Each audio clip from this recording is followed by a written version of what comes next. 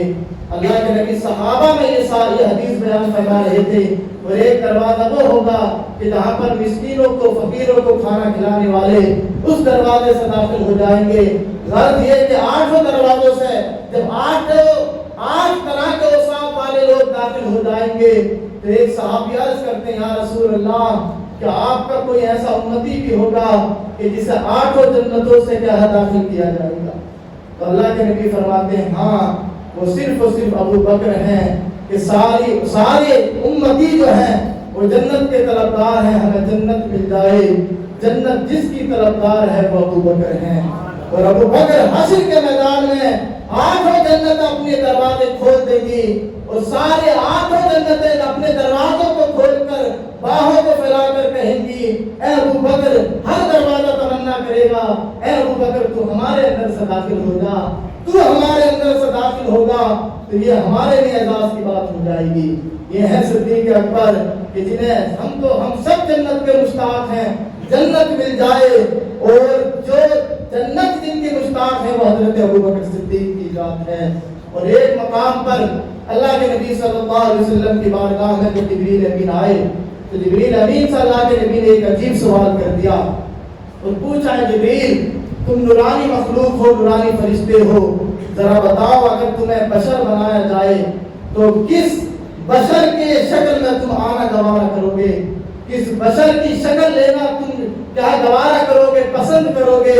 تو حضرت جبریل امین نے عرض کیا یا رسول اللہ، میں ہوں تو نورانی مخلوق، لیکن اللہ اگر مجھے بشر بنانا چاہے تو میں رب سے عرض کروں گا کہ اے پروردگار عالم مجھے ابو بکر جیسا بنا۔ جبریل امین کی تمنا ہے کہ ابو بکر بھی عرض کرتے ہیں کہ جبریل بھی عرض کرتے ہیں کہ میں تمنا کروں گا کہ میں ابو بکر جیسا بن جاؤں۔ تو ابو بکر کی شان یہ ہے، ہر مقام پر ابو بکر کا پہلا نمبر ہے، ہر محاذ پر دیکھیں تو آپ کو ابو بکر نظر آئیں گے، حضور کی ساری زندگی کو آپ پر ڈالیں، ہر جگہ آپ کو حضرت ابو بکر صدیق سب سے پہلے نظر آئیں گے۔